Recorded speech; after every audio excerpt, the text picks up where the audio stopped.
Olá, tudo bem?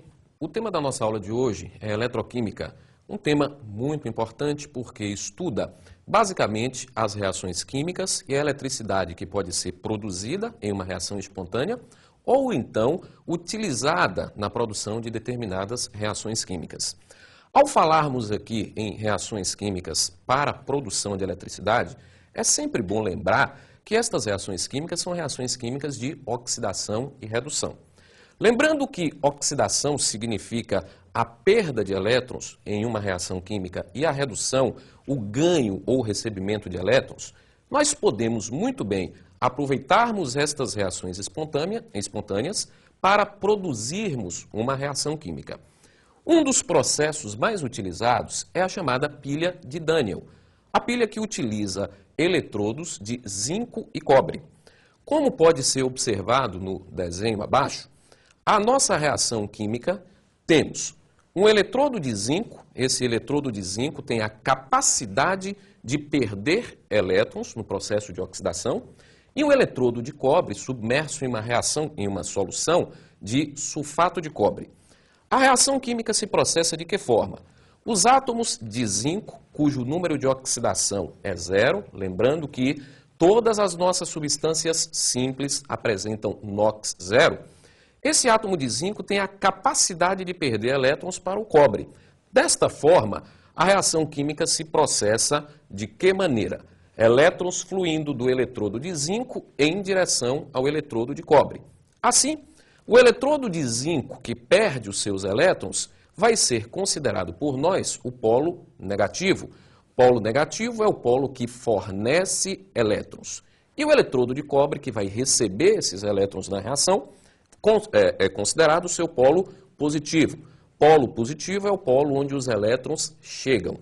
Observe pela reação química que elétrons fluindo do eletrodo de zinco em direção ao eletrodo de cobre, faz com que nós tenhamos um fluxo ordenado de elétrons, o que nós consideramos como corrente elétrica. O polo negativo da pilha é considerado por nós o ânodo. Quero lembrar que ânodo não é sinônimo de polo negativo. Ânodo é sinônimo de eletrodo onde ocorre a reação química de oxidação. Por que disso? Porque quando estudarmos posteriormente aqui o fenômeno da eletrólise, que é exatamente o contrário de uma pilha, a gente vai perceber que o ânodo da eletrólise não é o polo negativo, e sim o polo positivo. Então eu não posso confundir ânodo com polo. Por outro lado, na reação química espontânea da pilha, o eletrodo que ocorre a reação química de redução, no caso específico da pilha de Daniel, que é o eletrodo de cobre, ele é considerado por nós como cátodo. Lembrando, portanto, que cátodo é eletrodo onde ocorre a reação química de redução, ok? Bom, a partir daí, a gente também pode perceber que as soluções, à medida que a reação química vai ocorrendo, vão ficando cada vez mais saturadas, com excesso de íons. De um lado, excesso de íon positivo, e do outro lado, excesso de íon negativo. Aí é que entra a função da ponte salina.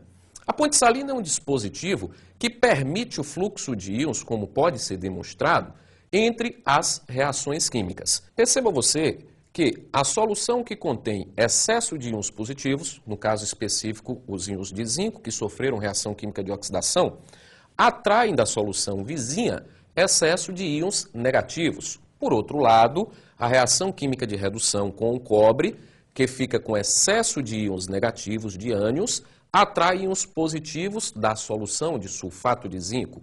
Isso faz com que as soluções fiquem equilibradas. É sempre bom lembrar que não deve haver excesso de íons em nenhuma das soluções. Esta é a função básica, portanto, da ponte salina, permitir que haja esse fluxo de íons entre as soluções. Um outro aspecto importante é o cálculo da diferença de potencial entre as pilhas. A gente pode observar que na reação química de oxidação e redução, um dos elementos tem uma maior tendência a perder elétrons, enquanto o outro tem a maior tendência a receber. A grandeza que mede a facilidade com que um elemento químico perca ou receba elétrons é chamada particularmente de potencial de oxidação e potencial de redução, respectivamente.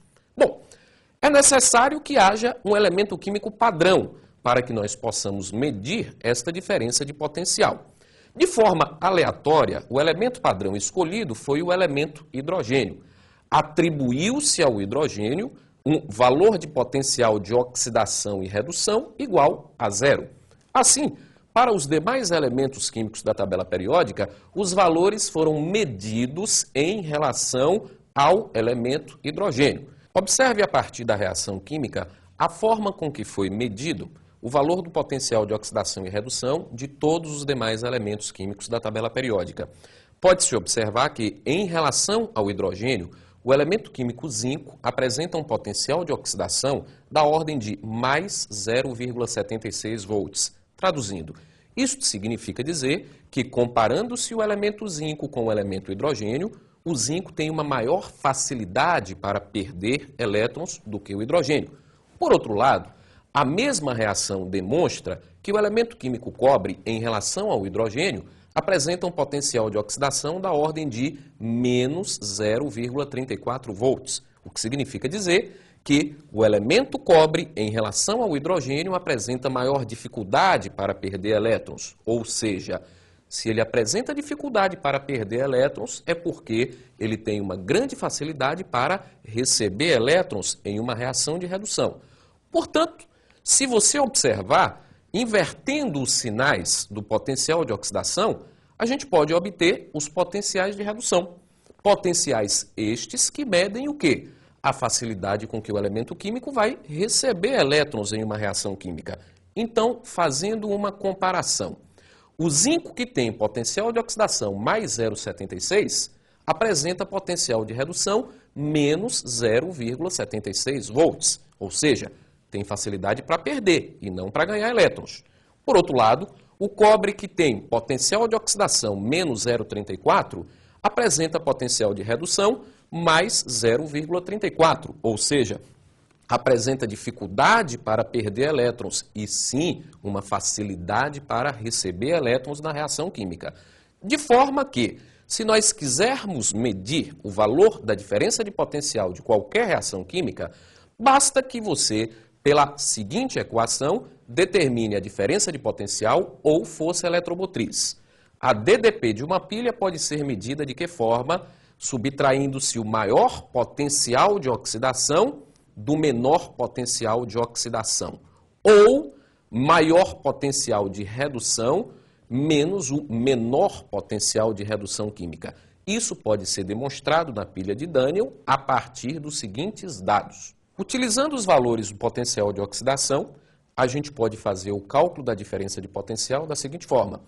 Maior potencial de oxidação, zinco, mais 0,76.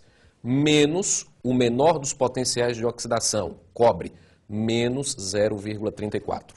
Observe que mais 0,76 menos 0,34 nos fornece uma diferença de potencial da ordem de mais 1,1 volt, demonstrando que a reação é uma reação espontânea. Se utilizarmos os potenciais de redução, o resultado final vai ser exatamente o mesmo. Percebam que pelos potenciais de redução, maior potencial de redução, cobre, mais 0,34. Menos, menor potencial de oxidação, zinco, menos 0,76, mais 0,34 menos 0,76 nos fornece o mesmo 1,1 volt de diferença de potencial. Observe que é muito simples o cálculo da diferença de potencial a partir dos potenciais de oxidação e redução. Não se esqueça de estudar e revisar os fenômenos de oxirredução e até a próxima.